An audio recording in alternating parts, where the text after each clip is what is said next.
নবীজি সাল্লাল্লাহু আলাইহি সাল্লামের দরবারে একজন মহিলা ছিলেন, ব্যারিস্টার মহিলা, আসমা বিনতে ইয়াজিদ ইবনে সাকন আল আনসারিয়া নামে একজন মহিলা। আনসারী মহিলাদের মধ্যে এক মহিলা ছিল ব্যারিস্টার মহিলা, আসমা বিনতে ইয়াজিদ আল আনসারিয়া।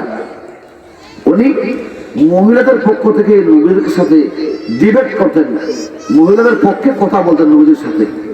তো নবীজির কাছে একদিন আসছেন, আয়েশা বলেছেন, ইয়া রাসূলুল্লাহ বিআবি আনতা ওয়া উম্মি ইয়া রাসূলুল্লাহ, ওগো নবীজি আমার মাতা পিতা আপনার উপর উৎসর্গ হন, মানে নবীজির জন্য আমার মাতা পিতাকেও আমি ছাড়তে রাজি, কিন্তু আমার নবীজিকে আমি চাই।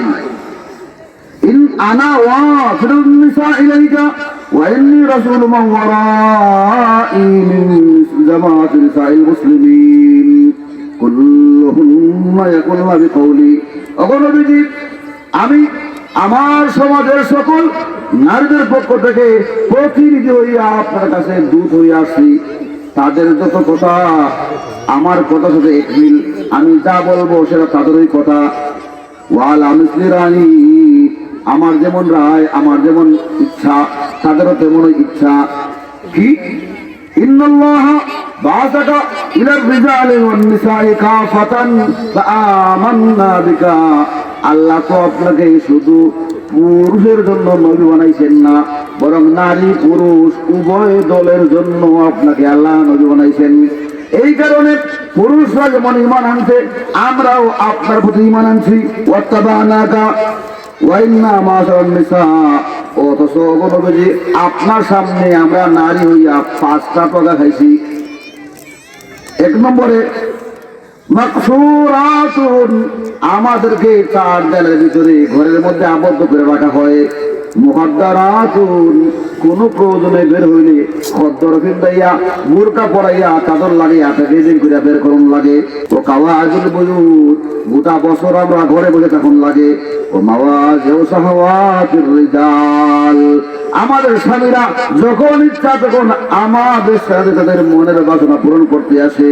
ও হামিলাতু আওলাদিহিম, এমনকি তাদের সন্তান পর্যন্ত জীবনভর আমরা গ্রহণ করুন লাগে পেটে, কোনোদিন কোনো স্বামী পেটে সন্তান নেয় না।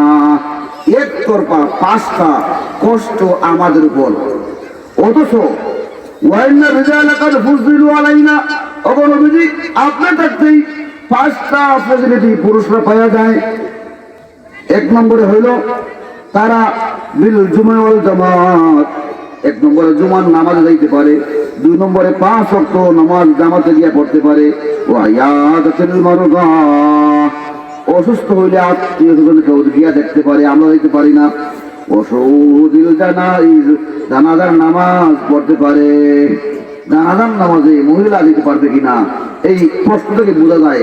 আসমা বিনতে ইয়াজিদ ইবনে সাকন আনসারিয়া বলছেন, নবীজি না আপনার যুগে আমরা নারীরা জানাজা যেতে পারি না, পুরুষও যাইতে পারে। এতে বোঝা গেল 5 ওয়াক্ত নামাজের জামাতে মহিলারা যাওয়ার মাসলা নাই। হুজুর কি বলে যেখানে হয় না, 5 ওয়াক্ত নামাজে মহিলারা জামাতে যাবে না, জানাজার নামাজেও যাবে না, তো পুরুষরা যায়। এরপরে ওয়াল জিহাদ ফি সাবিলিল্লাহ, 5 নম্বরে তারা আল্লাহর রাস্তায় জিহাদে যাইতে পারে।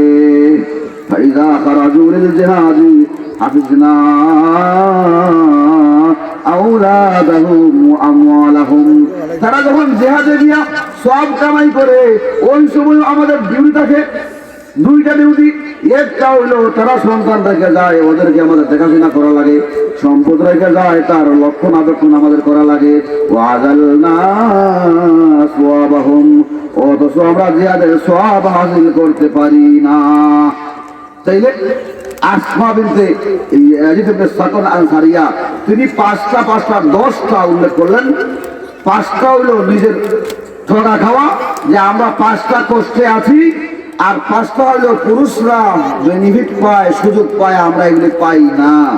সুতরাং নবীজি আপনি দুনিয়ায় থাকতে এত বড় বৈষম্য, এটা আমরা কেমনে মাইনা নেই? আমি এগুলো শুনে বুঝি ঠিকই আছে, ওনাদের বলে ব্যারিস্টার মহিলা ঠিকই আছে, কেমন সুন্দর 5টা গুণ প্রকাশ করছে। মহিলাদের 5টা অসুবিধা আর পুরুষের 5টা সুবিধা উপস্থাপন করছে। হ্যাঁ, নবীজি